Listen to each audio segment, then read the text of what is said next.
Greetings to everyone out there in the NoDQ galaxy. Welcome to NoDQ Live here on NoDQ.com and the YouTube channel, youtube.com/AaronRiftNoDQ. We are coming off the final edition of Smackdown Live before Hell in a Cell, which is this coming Sunday. And make sure you stay tuned to the NoDQ.com network for the predictions video that will be going up shortly. But we have SmackDown Live first to discuss, so let's go ahead and break down this show. Shout out to everyone in the chat room for watching live. I appreciate it. And also to everyone watching on demand, of course. We kicked off the show with a classy 11 bells salute to the victims of 9/11. This was a nice touch. I liked it. No issues here. Very respectful thing to do. The first match was for the United States Championship. Shin defending against Jeff Hardy. Shinsuke Nakamura, of course. We had a lengthy match between these two, which I would be okay with if it was a clean finish. I don't mind DQs on TV matches, on televised matches. However, I'm not really a fan of doing a long match on TV, make the people sit through something for a lengthy period of time, and then you still do a DQ finish. This could have been done a lot quicker. It did not need to have 2 commercial breaks. I think 1 commercial break for this match, max. Let these guys have a little bit of a match, but don't do too much. I thought it was too long to end it with a DQ. But that's just my opinion. If I was putting together this show, I would have had this match 1 segment shorter. It was unnecessarily long when you're going to have a Randy Orton run-in anyways, which is something I expected. We had Jeff Hardy on the verge of winning with the Swanton Bomb, and that's when Randy Orton knocked him off the apron, causing the DQ. That's the other problem I have here. I don't like the fact that Nakamura, the champion, was on the verge of losing the title here.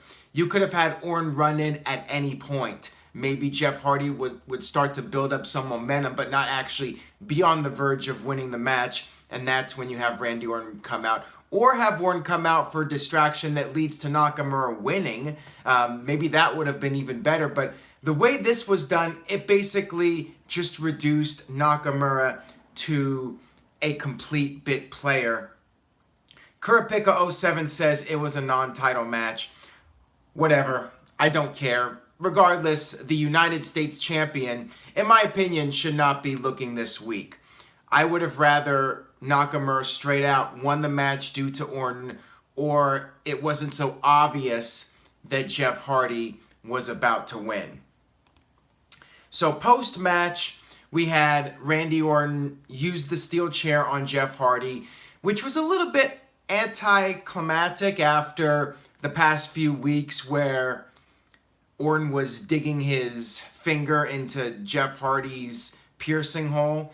That was quite extreme, but now you have Orton just hitting Hardy with the very weak chair shots, you know, the chair to the back, the chair to the gut, and compared to the stuff Orton did and, you know, Jeff Hardy jumping off the stage, this was kind of tame. This was weak. This should not have been the final thing that these guys did before the pay-per-view. I would have rather seen Jeff Hardy doing that swanton in the stands a few weeks ago. That would have been better, being the final angle before the pay-per-view. You want to do something with a big cliffhanger, and this was, just in my opinion, it was anticlimactic. You had Orton using the chair, and then Jeff Hardy fought him off. Jeff Hardy was able to get the chair from Orton. He hit Orton with the chair, and the segment ended with Jeff Hardy on top. So, interesting outcome here. Again, I'm not the biggest fan of how this final build-up was. I would have done it just a little bit differently. Braden says Hardy has to win, right? If he's always wanted to do this match. Not necessarily, and there's a possibility Hardy could do some kind of big jump and miss, and then Orton pins Hardy after that. So doesn't necessarily guarantee Hardy's going to win the match. He could win. I mean, this is one of those matches, and again, I'll talk about it more when I do the predictions video. I think this one could go either way. I would not be shocked to see either guy win at this point.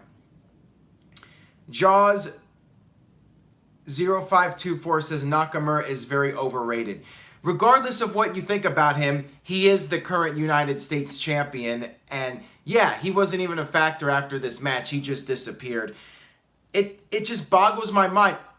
Don't put the title on him if you're not going to utilize him. The champions should be a focal point on the shows, in my opinion. But again, I'm an old man from a different era. And back in my day, we had the champions utilized on a regular basis, not just have them come out as bit players. Talk Show God says Orton should be the champion. Kurapika07 says, and no Shin at Hell in a Cell. Unless they add something last minute, which knowing WWE after the predictions video goes up, WWE will all of a sudden announce more matches for the pay-per-view. We could see Shin defend the title, maybe on a kickoff match. Would not shock me at this point if that happens. So we'll see. All right, moving on here. We had a backstage interview with Kayla Braxton. I'm not sure how long she has been around. I don't really pay attention. I don't know if she was part of NXT. But this is the first time I've actually recognized her on television. I'm like, who's this? So maybe she had done something else with NXT, or maybe she's been around and I'm just not paying attention. But this is the first time I'm watching this and I'm like, is this person new? Talk Show God says new interviewer. I was like, who the hell is that? Michael Wayne says she is from NXT. So was this her first time on SmackDown? Maybe somebody could help me out with this. But apparently she's the new announcer on SmackDown. And we had The Miz and Maurice interviewed. And by the way, the main event for this show, Brie Bella versus Maurice. Yeah. Next up, we had an empty arena promo with AJ Styles. And he's sitting there with his jeans. And it was funny because on Twitter, people were making a big deal out of AJ's jeans more than the actual promo. He called Joe a real piece of garbage. And then he said that, unlike Joe, he would never mention anyone's family. I'm not going to go back and watch AJ as a heel, like AJ versus John Cena. And I'm not going to go back and see if AJ said something about someone's family member. But would not shock me if at some point during his career, when he was a heel, he took a shot at somebody's family. I'm not going to go back, though, and try to investigate and find out. But hopefully he never did. But you know how it is in wrestling. You know, he'll just say whatever he's going to say as a base. And hopefully the fans don't remember him contradicting himself. Maybe somebody in the chat room can remember. I don't remember off the top of my head. But there very well could segment. It was, and I'm back. Gotta love YouTube. Ken terminated by Google with a $2 super chat donation. Your sarcastic yeah should be your trademark. Yeah. I fixed it, Bobby. I don't know what happened there. Some kind of hiccup. Hopefully everything's better now. Let me know in the chat room if I'm back on and everything's good to go, and I will resume the video. I totally forgot what I was talking about now. I just completely lost my train of thought. So thanks a lot, YouTube, or thanks a lot, Xfinity, whoever's responsible. Everyone says I'm good now, so rock on. All right, next up. No, it was not No Caller ID. We had a recap of Becky Lynch and Charlotte Flair showing the footage from last week. And then we had Charlotte Flair versus Sonya Deville. This was an okay match. I expected it to just basically be a showcase for Charlotte. I wasn't expecting Sonya to pick up a win or anything. And yeah, it pretty much was just Charlotte getting a win heading into the pay-per-view, building up the momentum, as they say. I'd rather see Becky get the momentum, because she is the challenger after all. But again, I'm old school, and WWE had something somewhat creative here for this match and the aftermath. A little scary moment. I don't know if you guys caught it. Charlotte was picking up Sonya for a power bomb, and she kind of lost her for a second, and the back of Sonya's head and neck area bounced off of the ropes. It was scary. I mean, that could break somebody's neck. I cringed there for a minute. I don't know if you guys caught that spot towards the end of the match. But yeah, that was a scary moment right there. Charlotte did recover, though, and did the power bomb and then hit the figure 8 to score the submission victory. And then as Charlotte was leaving the ring, we had a fan, or what appeared to be a fan, attack Charlotte, and that fan took off her disguise, and sure enough, it was Becky Lynch, taking a page out of Chris Jericho's playbook by dressing up as somebody and attacking the opposition from the ringside area. A lot of people on Twitter and Facebook were complimenting Becky for the black hair. A lot of people think she looks good with the black hair. Maybe if she's going to be a heel, maybe a change of hair color could work for her. I've seen a lot of people complimenting the black hair. Could be a new look for her in the future. She beat up Charlotte after the match, and she applied the disarm her on the ramp. The crowd was still mainly cheering Becky, but there was somewhat of a mixed reaction. Kayfabe Candy Ass says Goth Becky. I like it. I thought she looked good with the black hair, personally. I also wanted to note that for the most part, it seemed like this was not one of the hotter crowds on SmackDown in recent memory. I believe WWE was in Baton Rouge, Louisiana, the Cajun Dome, but I'm not 100% sure because WWE, from what I remember, did not announce the city. And WWE will do that when it's like not even a second-rate city, but a third-rate city. WWE just won't even announce the city that they're in because it sounds too minor league. Why even run there in the first place if you're not going to announce the city on television? I don't know, but it's a Vince thing, and you guys know how Vince is. He has his little things that he likes to do, and it's his company, so whatever. Is it called the Cajun Dome? I don't know what it's called. The name of the arena where SmackDown was tonight. Maybe somebody who was there, I don't know if anybody was there, they can tell me. Why is everyone making a big deal out of it? What's the name of the building? It's in Baton Rouge, Louisiana. I don't know the name of the arena. I thought it was the Cajun Dome, but I don't know. TK says very dead crowd and it's only September. It felt like mostly kids and families, and usually you have a hotter crowd when you have the adult males there. Since it was mainly kids, there weren't a lot of big reactions on the show until the end. Maybe that tells you which match the casual fans are most interested in. There's a shockingly lack of heat for Jeff Hardy versus Nakamura, and that was the opening match. Oh, Lafayette, Louisiana. Okay, there we go. That's where WWE Smackdown was tonight, not Baton Rouge. So thank you for that. I think it was Lafayette where they were tonight. Maybe somebody could find out for sure, 100%. But it really doesn't matter. It was some town in Louisiana. That's all you guys need to know. And WWE didn't feel like it was important enough to even mention it on television.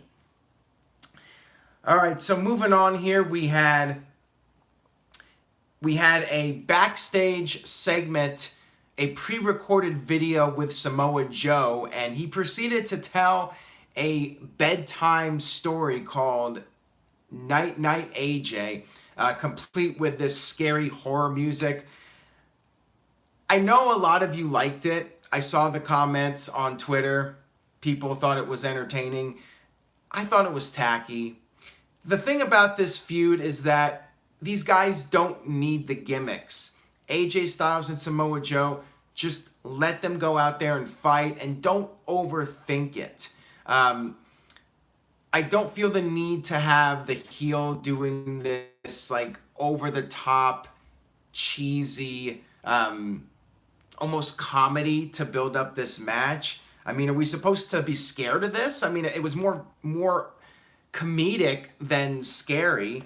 Just adding the music, the whole thing was just so over the top. I don't know how anybody could actually take it seriously. I mean, it was entertaining in a way, but for this feud, I don't know if it was the right thing to do. I know some of you like it, and I'm sure I might be the minority, but I don't think this was the right way to build up this match for Sunday. We'll see how the crowd reacts to it, though. Maybe they'll be red hot for the match. I don't know. Maybe this was an effective segment in getting people excited. For me, I was hoping for more. I was hoping we would get something out, some sort of hard-hitting, intense angle to set up the pay-per-view, not something with Joe reading a bedtime story with this over-the-top music. It reminds me of the Matt Hardy, Jeff Hardy feud in 2009 when Matt turned heel and there was the scary music in the background. I didn't like that, and I really didn't like this. So, yeah, this might be an unpopular opinion, but I wasn't a big fan of this. Marv Wrestling says it reminded me of the Rey Mysterio versus Eddie Guerrero storyline in 2005. Great wrestlers with a horrible story. I do remember Eddie's promo in the ring, and I don't think there was any music for that. Maybe there was, but I seem to not remember the music part of it. And I did like that promo, so maybe there wasn't any music, and maybe I'm just a hypocrite. I don't know. Bobby says this is why we cannot have nice things. So yeah, not everyone's going to agree with me on that one, but I was not blown away by this segment. Chris May says there was not music. So there you go. That's probably why I liked it more. The music just makes it too over the top. And you know what? The Hardys with the broken gimmick, they would do the music and be really over the top. But that's not designed to be a serious main event program. It's more of comedy. With Joe and AJ, it's supposed to be this personal, intense rivalry, and then you have, you know, the bedtime story with the music and everything, with the over-the-top production. I don't know. Just wasn't feeling it personally. It's a no for me, dog. All right, let's move on here and talk about the Bar versus Rusev Day, which I thought was probably the highlight of the show. I thought that this was a really good match. You had the New Day at ringside doing their usual shenanigans and their comedy. We had a pre-taped video of Kofi Kingston interviewing, or not interviewing, just being on scene, doing a news report. That's what I'm looking for, a news report on the Bar, who were in the background, and he was dressed up like Donald Trump again. I forgot his name, but yeah, I don't know what's up with the Trump hair, but whatever. I guess it was mildly amusing. He was acting like Steve Irwin a little bit. Actually, it would have been funnier if he did like the Steve Irwin accent and was dressed up like that, although Goldust did that with the NWO like 14, 15 years ago, so this would have just been a knockoff of that. But anyways, I thought the match was really good, and when you had Sheamus and Aiden English in there, it was a little bit of the Spider-Man pointing at the other Spider-Man. But yeah, I thought that this was really well done, and I'm a little surprised that Rusev Day won. I'm not annoyed by it. I mean, I feel bad for the Bar a little bit, but I'm happy for Rusev Day that they're getting a pay-per-view match. As you guys know, I'm a big Aiden English fan, and I am a Rusev fan. I think these guys deserve the big push. I'd love to see them win the tag team titles. I'm glad they're staying as a team for now. I think they're better off together. But they had a little cool story here where basically Aiden English took the bullet. He took the bro kick from Sheamus. He shoved Rusev out of the way and took the bullet for his partner. And I thought that was a cool finish for this match. And then Rusev was able to recover and hit the Mashka kick on Sheamus and score the victory. Good stuff here. I like the story here with the finish, and, you know, they're on the same page. Not that page, guys. And, you know, New Day versus Rusev Day this Sunday at the Hell in the Cell pay-per-view day. I'm looking forward to it. I think it'll be a fun match. I'd love to see a title change. I know New Day just won the titles, but, you know, WWE reportedly is trying to have these guys break that record, so why not give it to New Day, or Rusev Day? Any day. Rusev Day, New Day. So many days in WWE.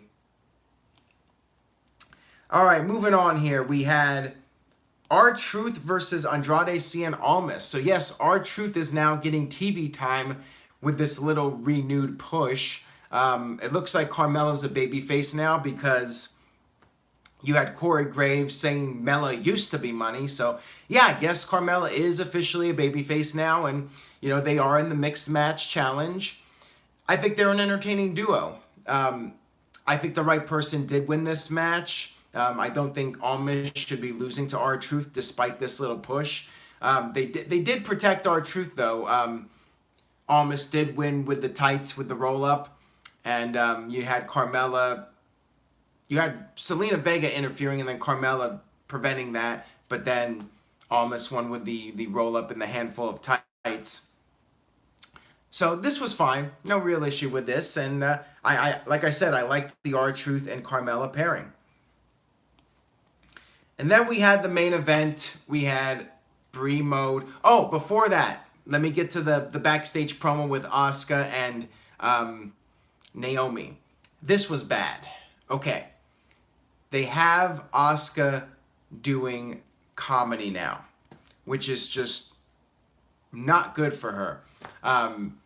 She was joking that she doesn't understand the Iconics accent, and there was something else she said which I forgot now. I'm not remembering what else she said off the top of my head. Oh, she when Naomi said they're gonna feel the glow, Asuka thought she said go. This was dumb. I wasn't a fan of this. Again, you shouldn't. There are certain times you should not be doing comedy, and with Asuka, yeah, I don't think this worked too well, in my opinion. I don't think it's doing her any favors, as far as I'm concerned, at least. I mean, WWE should be building up Asuka as a killer for Ronda Rousey, not having her do comedy. Just seems like a total missed opportunity, in my opinion. And then we had the main event. We had the Brie Mode music. So going in, there was no way this show was getting an A+ rating. And it wasn't even going to. No chance, really, with the way this show played out. But yeah, we had Brie Mode, and then we had Maryse come out, and really wasn't much of a match. It was more or less stalling. You had Maryse, she kept ducking to the outside. Brie got on the mic, called her a coward. The Miz got pissed off about this and said, you don't call my wife a coward, and because of that, we're leaving. We'll see you guys on Sunday. Brie ran out and grabbed Maryse, brought her back into the ring. And then they had a little bit of a match, but not much. Brie quickly got the yes lock on, and then you had the Miz pulling Brie out of the ring. Daniel Bryan attacked the Miz, and there's a DQ, and there was a big melee, back and forth fighting with the two couples. Caitlyn with a $2 super chat donation. See, she says Brie Mode. So thank you for that, Caitlyn. I appreciate it. We'll have to get you on one of the call-ins these days, and you can sing Brie Mode for everybody. How about that? John says Brie Mode is an A+ match. I am not going to sing Brie Mode. I'll tell you what, if we get 400 live viewers tonight, I will sing Brie Mode. Ain't gonna happen. We're under 200 right now. So I can safely say that with confidence. If we get 400 tonight, I will sing Brie Mode. So there you go. But yeah, we had the back and forth with the two teams, and I believe Bryan and Brie were standing tall at the end. Yeah, Brie hit the punch to Miz's face, and then they celebrated to Bryan's music, thankfully. And the crowd was into this. I mean, probably more. Actually, I would say they did react to this more than anything else on the entire show, which again makes me think that this is the match, at least as far as casual fans go, that has the most appeal. More so than your WWE title match, although, to be fair, AJ and Joe did not come out there during SmackDown. Maybe they did a dark match, and maybe somebody can tell me how the reactions were. Although, that's also not fair because the dark match is after 205 Live when most of the people leave the arena. Buddha says, love the Penn and Teller shirt. Thank you for that. I'm actually seeing them on Friday. Thankfully, there's no show that I have to worry about, so I don't postpone NoDQ Live or anything. By the way, thank you to everyone for watching last night's video. It was a different time. I experimented with a format. Not sure if I'm going to do it again, though, but we'll see. I need more feedback from you guys. I've seen people say it was a good idea. Some said it wasn't. But I'm not really sure how people feel overall about it. So let me know if you liked it or if you didn't like it. You want to see more live reactions. But I'm thinking I'm going to stick to the regular format. If it's not broken, don't fix it. That's the way I see it. Where was Paige, says Calvin Bowman. I don't know. Good question. I guess she just wasn't needed for this show. Ken Terminated by Google left a $2 super chat donation. Did you like Teller's haircut? Teller, don't you mean Penn? I think you're talking about Penn with the haircut. Penn's the one with the ponytail right here. I think you're talking about Penn. I'm fine with the haircut. I mean, he's almost 60 or whatever, so at some point you got to cut your hair. Nelson with a $2 super chat donation. Do you still give Raw the F+? Yes, I do. That was a bad Raw. And I'm trying to think of worse Raws this year. The only way that Raw could have been worse was if Bobby Lashley did some kind of comedy. I'm not even sure if Bobby Lashley was on the show this week. Oh, and by the way, I did forget to mention Lio Rush and his little thing on Raw. I actually missed that somehow. So yeah, that's what happens when I'm watching on a little iPhone and I'm eating dinner and doing all these other things, taking notes. But yeah, so it looks like Lio Rush is going to be part of Raw now. Lio Rush is with Bobby Lashley as his manager or something. I don't know what this means for 205 Live. It's really interesting that, Drake Maverick now has a role on Raw. Lio Rush has a role. Is WWE possibly going to have the Cruiserweights back on Raw? Or is WWE considering dropping 205 Live? Interesting stuff here. I don't know what this all means, but I do find it interesting that we're starting to see 205 Live guys appearing on Raw again. So anyways, letter grade for SmackDown. I did enjoy the Bar versus Rusev Day, and it was a fine show. The ending segment was all right for what it was. Actually, I think it was better than if Brie and Maurice actually had a lengthy match. I am not going to give it a D. I am going to be generous and give it a C-. I did feel overall it was a pretty average show at best, maybe slightly below average, but I'm not going to give it a D. C-, and that's pretty weak for SmackDown. It would have to be really bad for me to give it a D because it is a 2-hour show. But yeah, C- is my grade for SmackDown this week. Shutterbug fan with a $2 super chat donation. Is it true that the Rock starter is training at the Performance Center? I believe so, and that should be interesting to see how she progresses. She has the wrestling pedigree, and best of luck to her. We'll see if she has even 1/10 of her father's charisma. I think she'll do all right in WWE. But yeah, I give it a C-, and overall, the build for Hell in a Cell, not really feeling this pay-per-view. But again, I'll talk about it more when I do the predictions video with everybody. Nelson says, how was the concert? $2 super chat donation. It was fun. For those of you that missed last night, at the end, I said I was going to Foo Fighters again.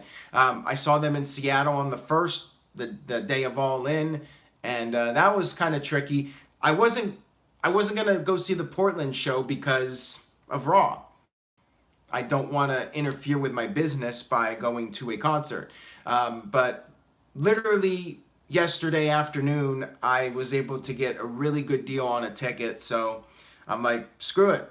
I'll figure a way around this. I did watch Raw, and I was able to do the review. I decided to start it early because Foo Fighters went on at 8:45 Pacific time, and it worked out. I was able to do the review video.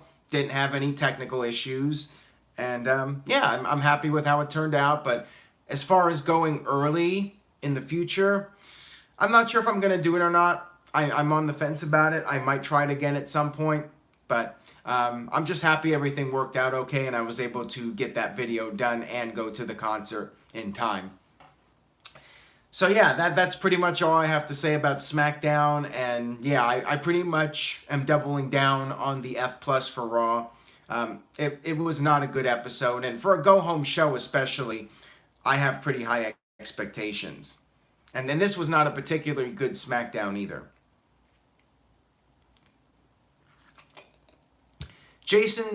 John says, are you going to wear that Jason mask for Halloween? No, but I may wear something else, so you'll have to stay tuned. I actually have a couple of new masks coming in the mail. Looking forward to that. Marcus the God with a $5 super chat donation. Thank you for that, Marcus. Did you see the Zelina Vega 9/11 video? Yes, I did, and I posted it on NoDQ.com earlier today. Yeah, I did not know that until today, and that was quite the touching video. Hard to boo her now after watching a video like that, but you know, WWE wanted to do something to pay tribute to her father, and you know, I don't see a problem with it. You know, if they did it on a regular basis, breaking kayfabe and stuff like that, I think it would not be a positive. But in this case, I don't think it was a big deal. I'm fine with it.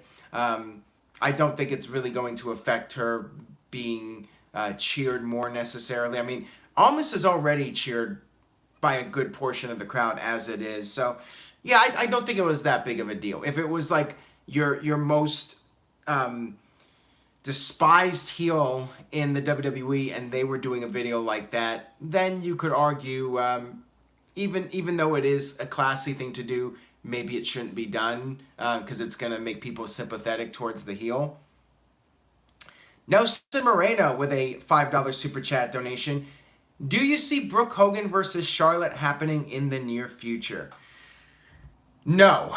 Brooke Hogan, if she was going to be anything in wrestling, it would have happened. And let's face it, she was in TNA and it sucked. She just doesn't really have it.